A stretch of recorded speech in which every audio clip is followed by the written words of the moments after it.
Irmãos, nós vamos ler 4 referências.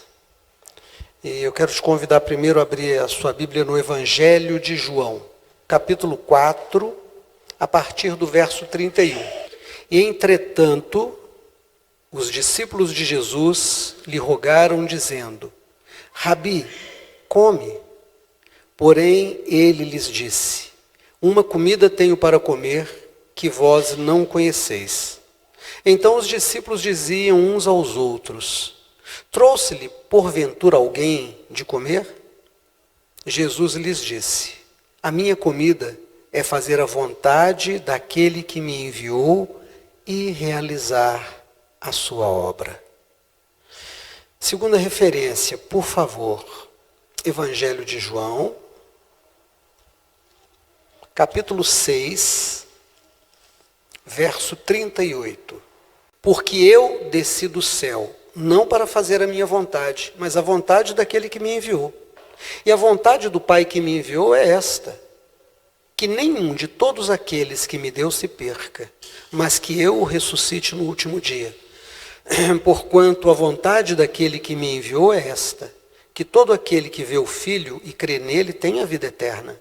E eu o ressuscitarei no último dia.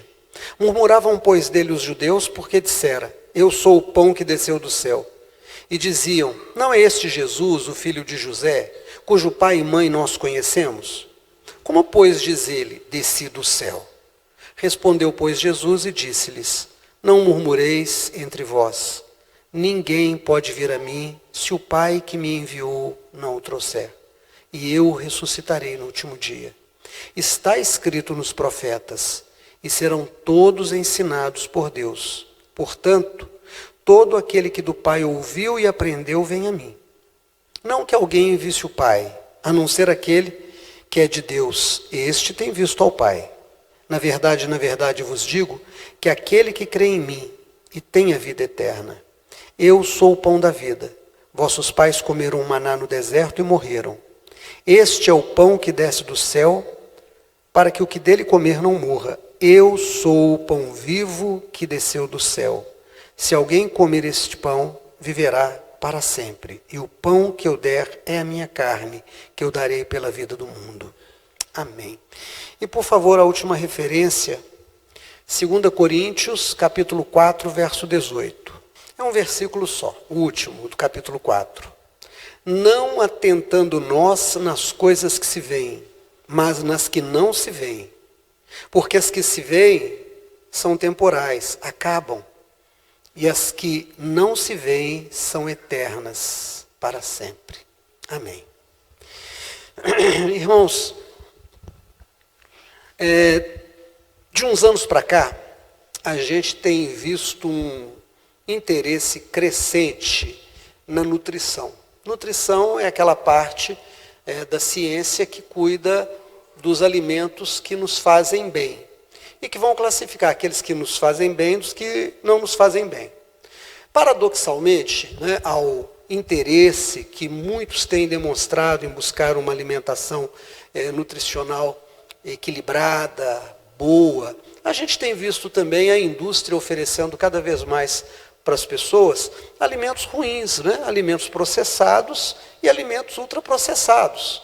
E aí nós acabamos substituindo a comida de verdade por comida que você compra no supermercado. Tudo aquilo que vem embalado não presta, basicamente. O que presta é aquilo que vem na casca. Está encascado, está numa casca, é uma coisa boa. Está dentro de um pacote, mesmo que no pacote esteja escrito que é um alimento bom, não presta. O pão de padaria que a gente está acostumado a comer, eu particularmente gosto, aquele pão novinho que sai, você parte no meio, põe ali um creme de queijo, põe uma manteiga, põe uma fatia de salame.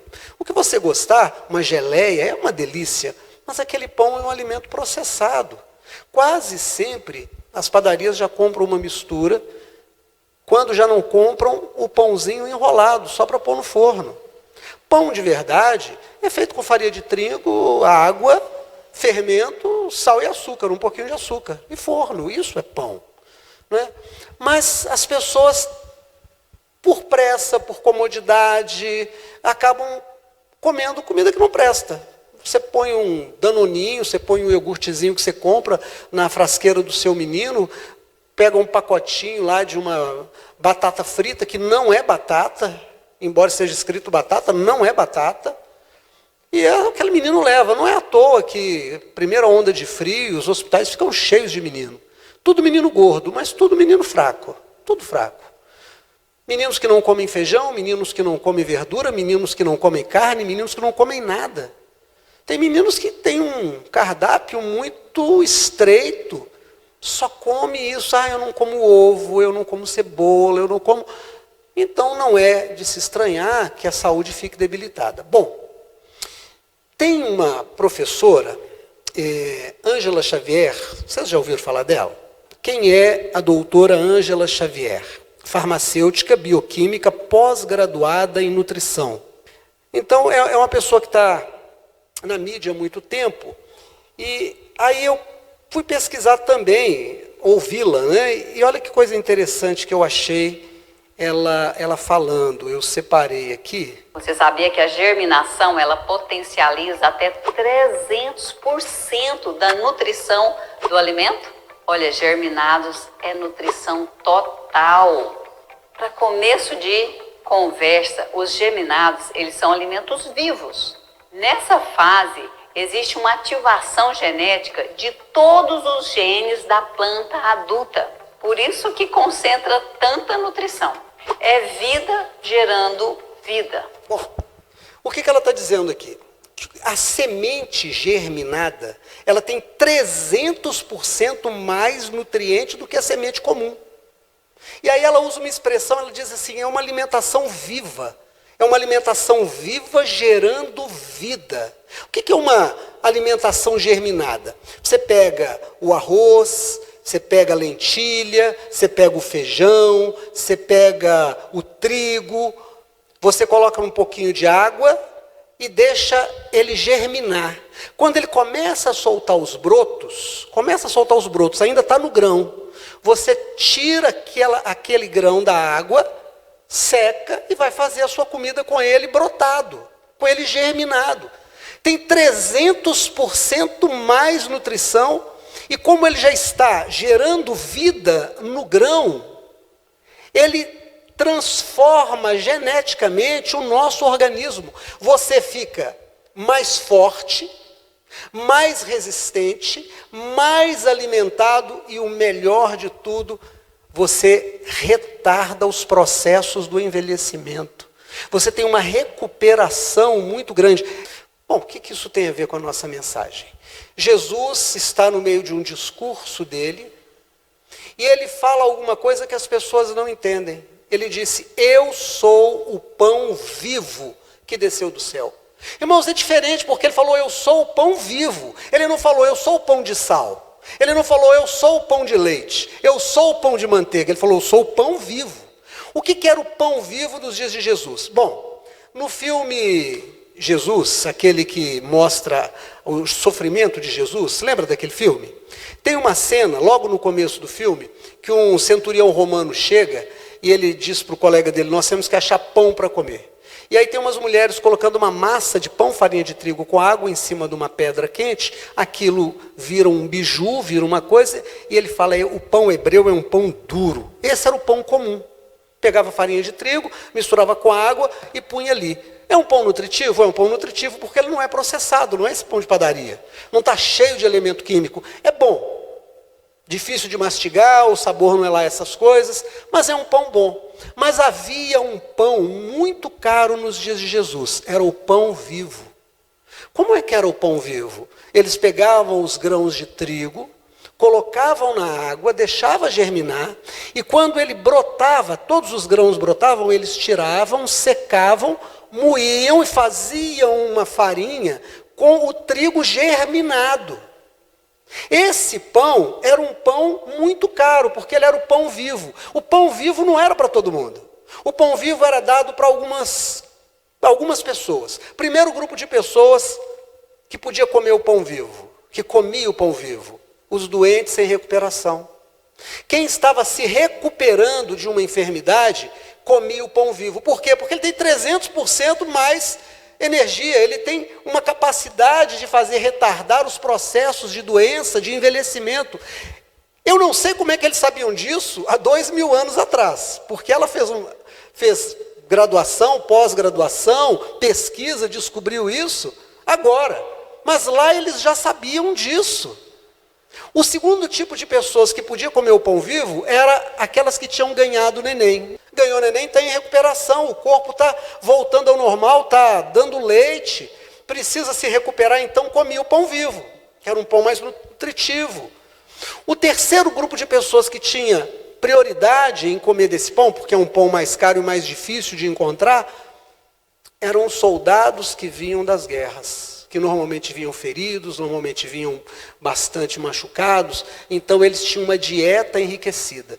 Olha que coisa engraçada que Jesus disse. Ele disse: eu sou o pão vivo que desceu do céu. Quem comer deste pão viverá para sempre. Sabe, irmãos, a vida não é fácil. Não é fácil por uma razão. Porque nós temos duas dimensões. Nós temos uma dimensão na qual nós estamos inseridos, que é a dimensão do corpo. A dimensão do corpo responde aos nossos órgãos sensoriais. O mundo é para mim o que eu ponho na boca, eu tenho gosto, o que eu vejo, o que eu pego, o que eu cheiro e o que eu sinto, o que eu ouço. Os meus órgãos sensoriais me dizem o que é o mundo. E eles me fazem desejar as coisas que são do mundo. E eu me iludo que eu vou ser feliz com as coisas que estão aqui. Mas sabe o que eu tenho descoberto? Eu estou para fazer 65 anos no final desse ano, em outubro, se Deus quiser. Eu descobri de verdade, não é porque eu li, não é porque eu estudei, embora eu tenha estudado sobre isso e tenha lido sobre isso, mas eu descobri observando a mim mesmo, que aquilo que está escrito em Eclesiastes, vaidade das vaidades, tudo é vaidade. Sabe por quê?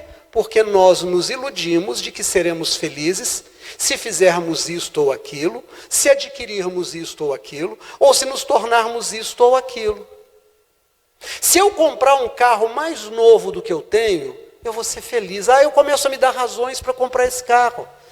Eu faço um financiamento, eu tiro um dinheiro que eu não posso gastar, ou que eu não deveria gastar, eu faço um investimento. E se eu tiver uma casa maior? Eu vou fazer uma casa maior, eu vou comprar móveis mais novos, eu vou fazer um curso, eu vou fazer uma academia. Eu começo a me dar razões para ser feliz. Qual é o grande problema? É que no momento em que eu consigo aquilo que eu busquei, eu não me sinto mais feliz do que eu estava antes.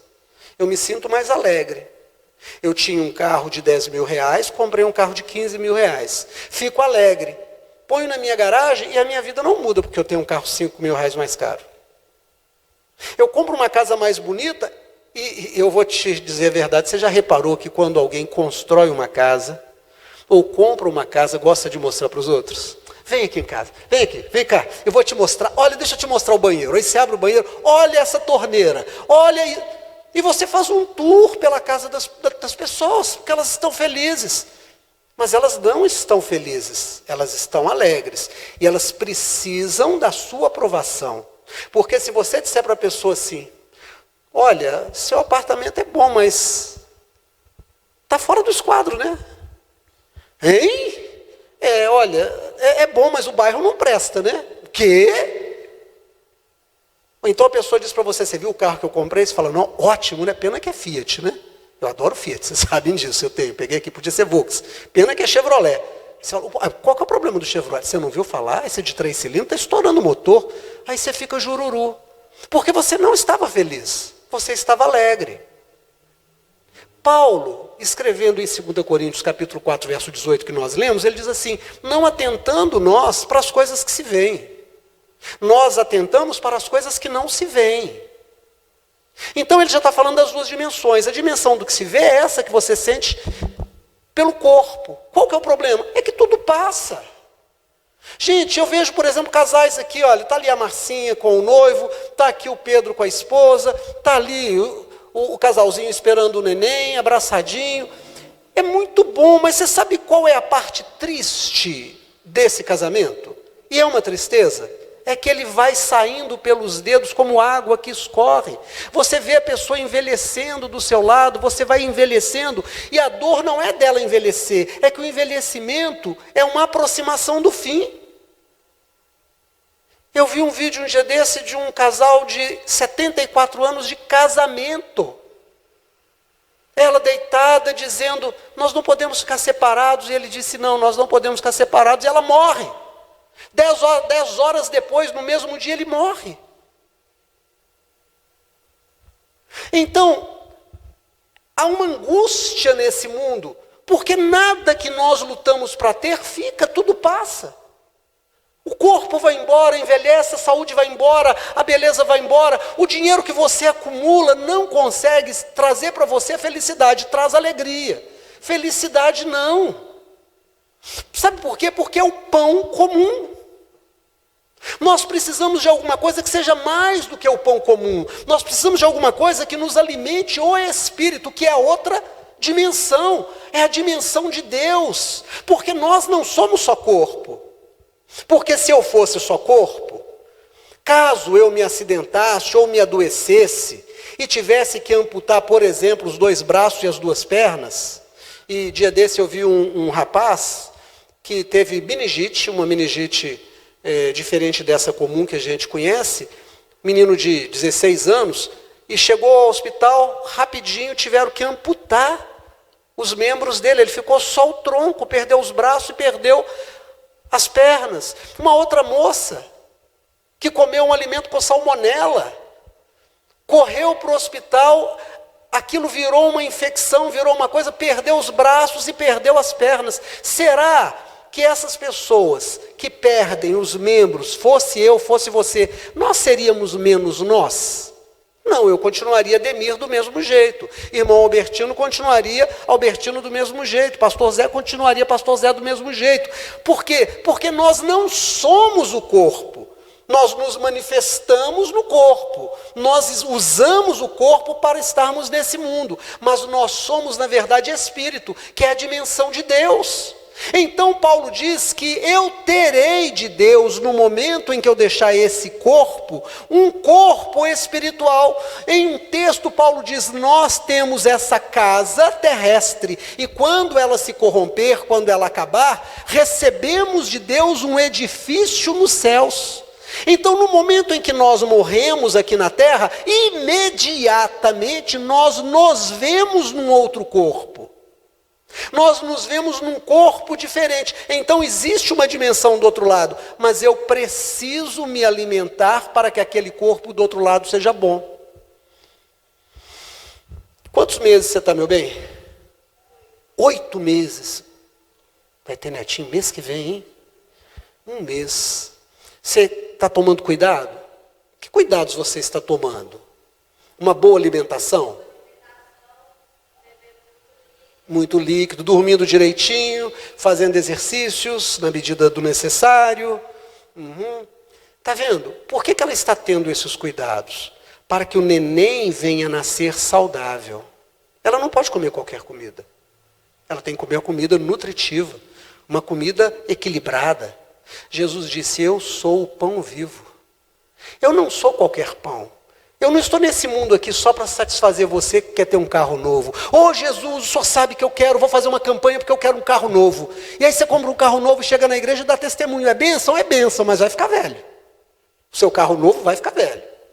Ah, pastor, eu preciso de um emprego novo, vamos fazer uma campanha? Vamos fazer uma campanha.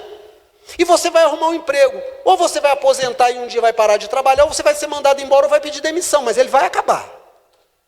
Não tem jeito. Você recebe um milagre de uma doença. Você chega aqui, eu lembro do irmão Marconi, no primeiro dia de campanha, chega aqui com a notícia, estava com câncer de estômago. No último dia de campanha, ele trouxe os documentos dizendo, não tem mais, glória a Deus. Mas independente da cura, vai morrer. Porque esse é o pão comum, que não pode fazer nada pela outra vida.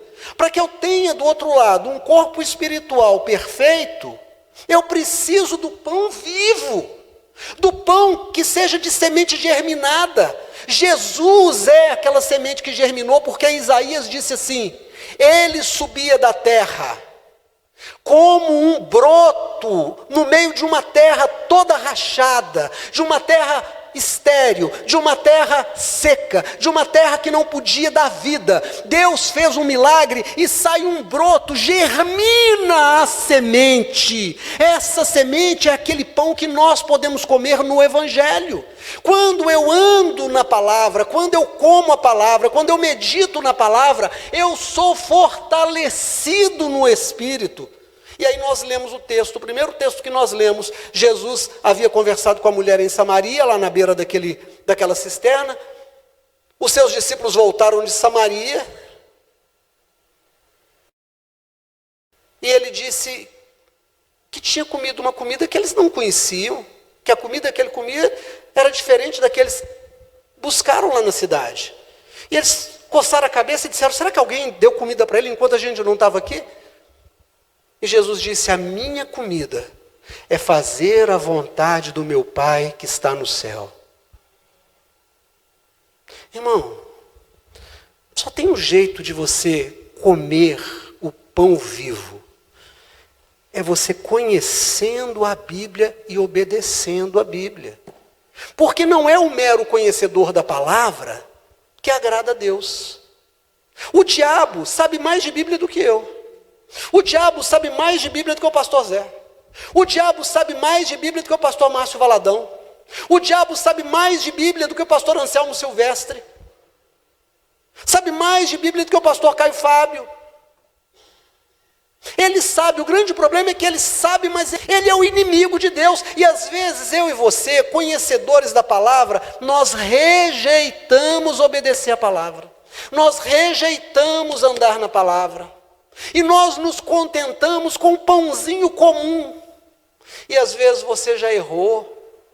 Às vezes você já pecou. Você se distanciou de Deus. Você fez tudo aquilo que Deus disse que não era para fazer. Você se machucou, você envergonhou você envergonhou sua família, você envergonhou sua igreja. Você se distanciou, você acha que não tem mais jeito, mas deixa eu te falar uma coisa. Deus te ama tanto, tanto, que Ele enviou Jesus para morrer por você.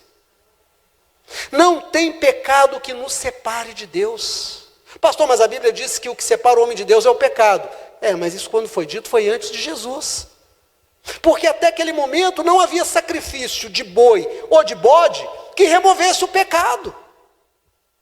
Mas quando Jesus veio, Ele ofereceu um sacrifício perfeito. Por isso é que Jesus disse, o grão de trigo, se ele não morrer, ele não dá vida.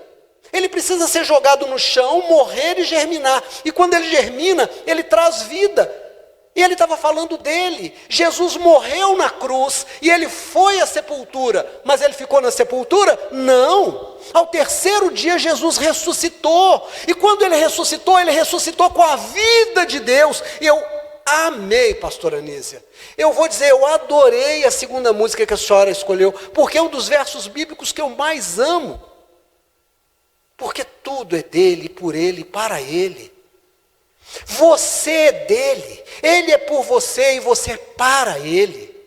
Então, ainda que você tenha fracassado, errado, caído, pecado, se distanciado, que o diabo tenha falado para você as mentiras, porque o diabo é mentiroso e quando ele mente, ele faz o que é natural, porque ele mentiu desde o começo. E ele mente para você, ele diz para você, Deus não vai te aceitar. Mentira, Deus te aceita. Não tem mais jeito para você. Mentira, tem jeito para você. Mas você não tem mais tempo para voltar para Deus. Deus tem todo o tempo do mundo para você voltar para Ele. O Senhor quer você junto dEle para Ele restaurar a sua vida. Então Ele está dizendo para você nessa noite, meu filho, coma o pão vivo. Qual é o pão vivo que eu vou comer? O mesmo que Jesus comeu. Jesus disse, o pão que eu como é fazer a vontade do meu Pai que está no céu. Porque a vontade do meu Pai é que nenhum dos que Ele me deu se perca, e todo aquele que é nascido de Deus vem a mim, porque o Pai vai trazê-lo. Amém, irmão? Em nome de Jesus, você pode dizer um amém a isso? Glória a Deus! Você está inevitavelmente predestinado a ser de Deus, senão você não estaria aqui nessa noite. Você está aqui porque Deus quer que você saiba que Ele te escolheu quando você estava no ventre da sua mãe. Que ainda que os seus erros sejam grandes, Ele vai corrigir todos. Ainda que o teu pecado seja grande, Ele te perdoa. Ainda que a mancha que você tenha deixado acontecer na sua família, na sua história, na sua igreja, Ele limpa, porque o sangue de Jesus nos purifica de todo pecado. Então, quando a Ângela Xavier fala para nós que a comida viva existe, 2000 anos antes dela, Jesus disse: eu sou o pão vivo que desceu do céu. É só você andar na palavra e pela palavra. Tem uma coisa que te traz felicidade: Deus. Nesse mundo nada pode te dar felicidade, só alegria. Mas o Senhor Deus te dá felicidade. Porque quando tudo sair das suas mãos, quando o seu corpo envelhecido se encurvar e não conseguir mais se levantar, quando morrerem aqueles que você ama, e você ficar, quando os filhos que você ama crescerem e forem embora, quando o dinheiro for embora, o Senhor te enche da presença dEle. E do jeito que você viu Jesus no dia que você aceitou, Ele estará com você no dia da sua partida, não importa quantos anos tenham partido, Ele não envelhece. O Senhor te levanta e te restaura. E olha, ainda que tudo caia ao seu lado, firma os seus olhos nele. Não olha para a altura das ondas, não olha para a força do mar, porque você vai afundar. Olha para o Senhor Jesus. Olha para Jesus, anda com Jesus, anda com Jesus. Ele vai encher o teu coração com uma alegria que ninguém vai entender. Como pode? Ela está passando por tanta luta e ela ainda está em paz. Como é que pode esse menino? A gente vê ele passando tanta dificuldade, mas ele não reclama. Como é que pode? A gente achou que ele não ia levantar dessa e ele está de pé. É porque você não tirou seus olhos do alvo. O pão vivo que desceu do céu, você está comendo dele. Você está comendo dele, você está comendo dele. E ele está te enchendo do poder de Deus. E por onde você passa, o bom perfume de Cristo vai sendo exalado e as pessoas vão sentindo. E por onde você passa, você ora e você vê as pessoas sendo curadas. E você vê os casamentos sendo restaurados. Você vê as pessoas sendo levantadas. E elas dizem para você: você nos abençoa. E você fala: mas eu não fiz nada, eu só olhei para Jesus. E as coisas foram acontecendo. Então não importa o tamanho da tua luta, importa o tamanho da tua fé. Amém? Vamos ficar de pé em nome de Jesus?